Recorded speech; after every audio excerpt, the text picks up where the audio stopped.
Well, I just got out of the subway, and the subway is located right at the entrance of the graveyard. It's 8 o'clock. We are on a Easter Monday. As you can see, the entrance of the graveyard is extremely impressive. Look at all those monuments and towers, and wow, I can see the statues from the outside. Amazing structure here. Look at this. I'm discovering at the same time that you. Wow. Okay, already mind blown. The story behind this is that this monumental graveyard is one of the most famous, if not the most famous, in Italy, and maybe even in Europe. There's a lot of extremely rich, wealthy people that are buried there, and it was at a time when you were rich. It was important to show your wealth by constructing magnificent graves with magnificent statues. It's an art that has long been lost. Maybe they were influenced by Egyptians and their pyramids, I don't know. But yeah, the end result is that we have a monumental graveyard like this. If you've seen other videos on my YouTube channel, I've been to the one in the Staglione one in Genova, which was extremely impressive, beautiful statues.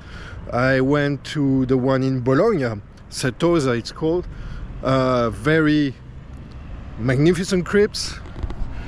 I have heard that this one is especially spectacular, and I have 3 hours before me.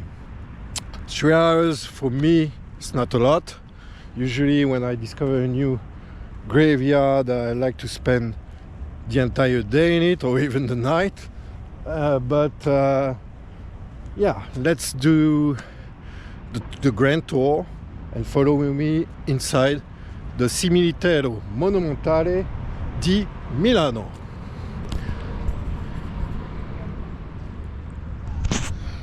Not gonna lie, it's so big it feels like going inside the Vatican.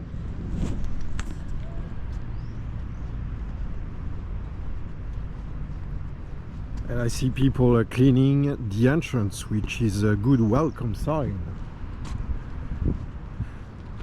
So the first thing you see when you enter the graveyard is a QR code, which is really interesting because it gives you access to this app on your phone.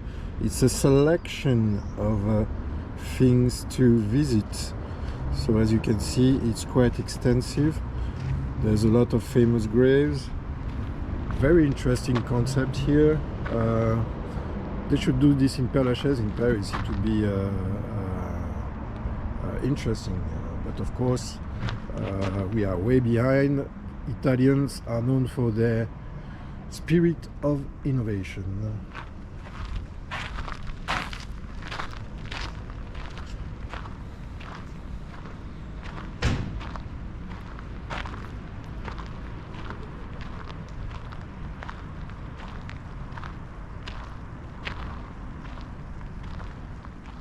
So the people at the entrance were kind enough to give me a map. As you can see on the map, the place is huge. So we are starting here in Ingresso. I think this number 2 is the Monumental Caduti or something inside this. I'm really interested in this, the Ossario Centrale. Really curious as to what's inside. It says Ossario Centrale Necropoli, which means necropolis, the city of the dead. So yeah, of course I'm curious about this. There's a Jewish section over there, Israeliti. Cattolici means, I think, the people who are not Catholic. I might be wrong, but this is interesting because Italy being such a Catholic country, deep at heart. I'm curious as to see who is not considered a Catholic here. Is it because of their religion? But then there is a Jewish section, so maybe it's different. You know, there's only one way to find out, it's to go there. So let's first go to the Cattolici section of the Cimitero Monumentale.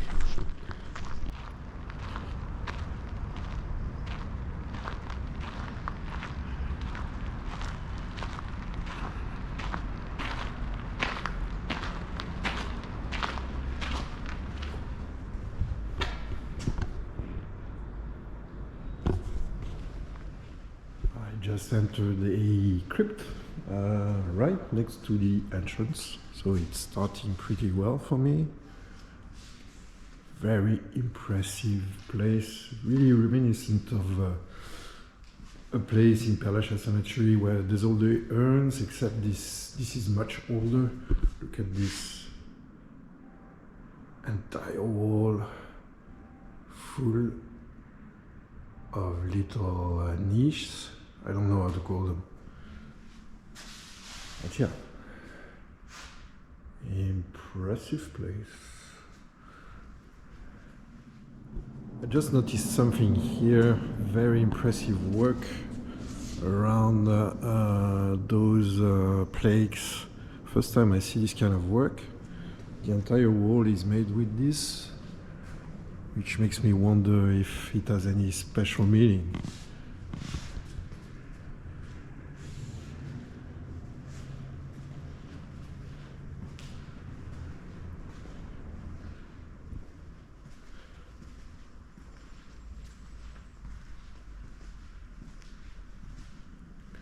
Wow.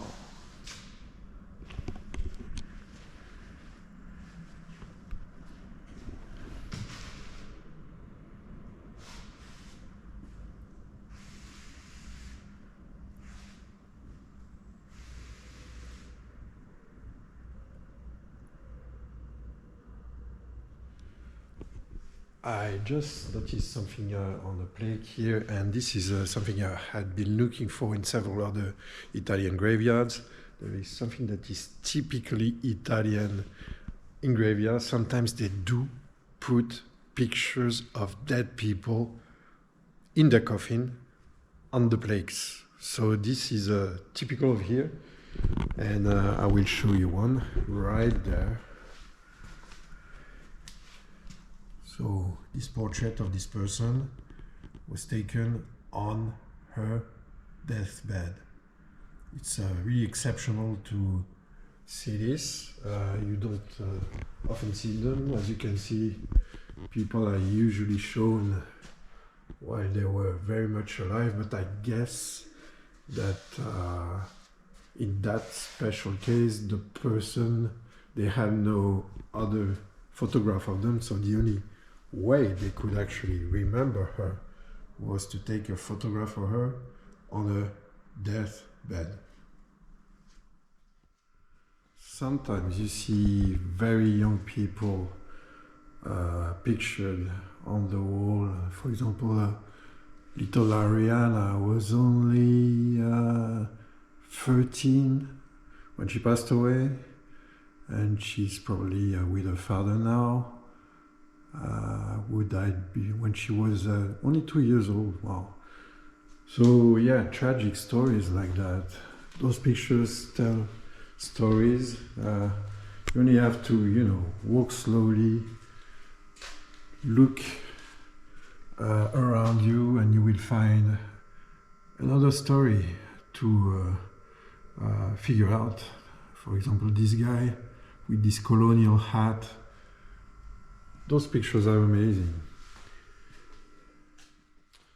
Well, I just found H.H. Holmes' grave here, right here. As you can see, H.H. Holmes is not buried in the US, he is buried in Milano.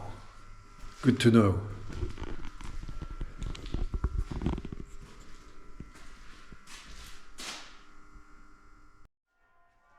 Bells are ringing on Easter Monday, celebrating my visit to the Cimitero Monumentale.